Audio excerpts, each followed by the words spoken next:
Spinal Tap, The End continues. It's a funny poster. It's a funny title. Does the film live up to it? Here we go. Well, so this is the long-awaited sequel to the 1984 mockumentary documenting a British rock band falling apart in America.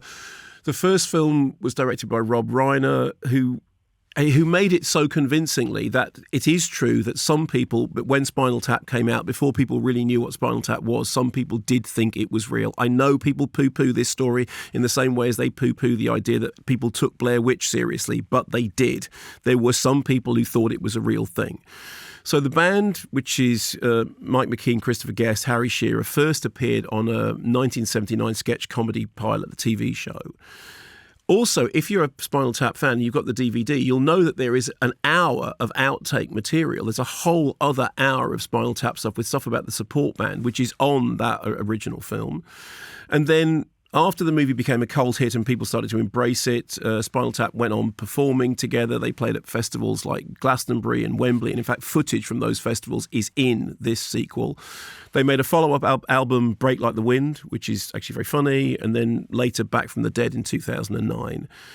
And the central team involved in it went on to make things like Waiting for Guffman, Best in Show, and A Mighty Wind, which is the sort of folk answer to Spinal Tap, which is absolutely wonderful. And then more recently, you will, if you Google, there's a very, very funny skit which is Spinal Tap on jazz and why jazz is bad. And I think that's from about 10-something years ago.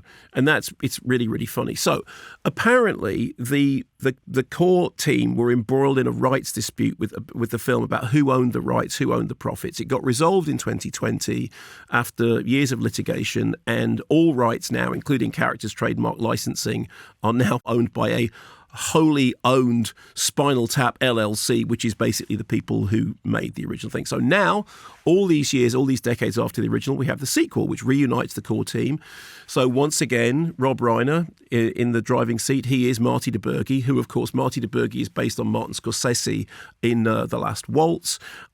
He's following up on the band who split up after an undisclosed row. We don't know what the row was about, but who it turns out are contractually obliged to do a reunion gig. So we catch up with the members. Nigel Tufnell is running a cheese and guitar store. There we go. David St. Hubbins has become an award-winning composer of on-hold telephone music. Very good. And Derek Smalls is running the Museum of Glue. So they are reunited in New Orleans by former manager Ian Faith's daughter, like kind of Sharon Osbourne, taking it from her dad, who inherited their contract and who ropes in Chris Addison's tone-deaf promo guy to help. Here is a clip. I think we can all agree it was an outrage that you were not inducted into the Rock and Roll Hall of Fame, that you were refused entry. I think it was the letter that upset me, which just said, F off. Yeah. Yes. You could say no, not yet. Yeah. Or It something. said, off, sincerely yours. Yeah, well, that's true. Brace yourself. We present the International House of Rock. I'll be. This is like the Rock and Roll Hall of Fame. Like the Rock and Roll Hall of Fame, only better because it will have you in it. Yeah. We're going to build precisely this structure, and in it, we're going to memorialise tap. Rock in general, but tap specifically. If you're a tap fanatic, you know, there's callbacks to a series of jokes there. There's the thing about the model being the literal size. There's the thing about, I love your music. Not Spinal Tap specifically, but the whole rock genre. So there's a lot going in there which is playing to the Spinal Tap fans, which is absolutely who the movie is for. So essentially, they're reunited for the first time in over a decade. They have to prepare the show. Old interpersonal rivalries and, more importantly, age-old affections resurface. Obviously, also, they have to find a new drummer because all their drummers, as you know, if you're a Tap fan, have all passed away in bizarre gardening accidents or through spontaneous combustion. There are cameos from characters who were previously central. I mean, I'll let people find out for themselves because it's quite nice not knowing who is actually going to reappear. There are also, more problematically, celebrity cameos. So Paul McCartney, who's quite funny. Elton John, not quite so funny. Garth Brooks, Questlove, Lars Ulrich, Chad Smith. So here are the key questions for any Spinal Tap fan. I got a message from my friend Duncan in Sweden who said, I'm just terrified. I'm terrified that it's going to be total toilet because that's what happens when you get a sequel to something you love. So is it awful? No. I'm sorry, I'm going to do the thing that you hate, Simon. I'm going to interview myself. Okay. Okay. Is it awful? No. If you're a Tap fan, you're going to find plenty of bittersweet nostalgia. And as we were saying about Downton Abbey, it's nice just to be back in the company of these people, particularly when they've aged, particularly now they've got, bad knees and grey hair. It's just nice to be with them again. Is it funny? I laughed out loud twice. I tittered quite a lot. And I grinned through a lot of it. I chuckled. I did a lot of chuckling. I didn't do a lot of guffawing. I did a lot of chuckling. Is it as good as the first film? Not by a country mile. I mean, it is worth saying that the first film took a few years to embed for people to understand how funny it was. I mean, I remember seeing it at the Arbor in Hume, and I laughed my head off. And I went with a friend who hated it and just did not understand why I thought it was funny and thought I was an idiot.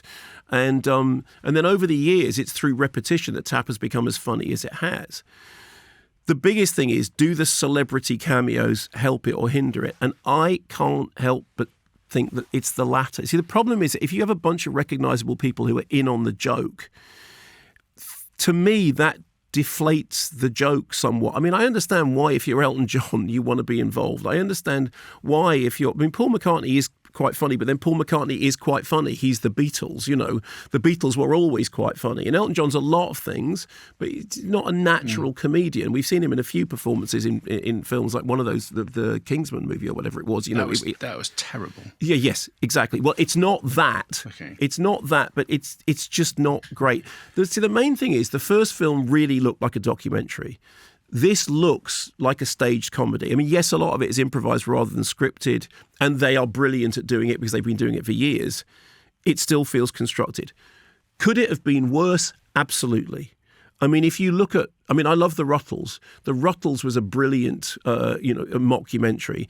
And then look at the Ruttles sequel, Can't Buy Me Lunch. It's terrible. I mean, it's, the original Ruttles is up there with Spinal Tap. The Ruttles sequel is absolutely awful. I think it was made by Eric Idle without the involvement of the other Ruttles. And it's really right down there in the pit of awfulness. So the final verdict, from me anyway, is, it's nothing like as bad as it might have been, and it's nothing like as good as I wanted it to be. I don't think that, like the original, it is going to age like a fine wine and become funnier and funnier.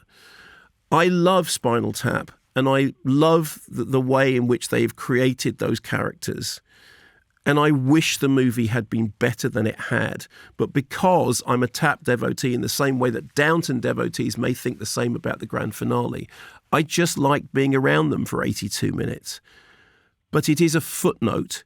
It's not in the same ballpark as Spinal Tap at all. And if you're not a Spinal Tap fan, don't bother, because it's not for you. It's for me. And I thought it was okay. Could have been worse.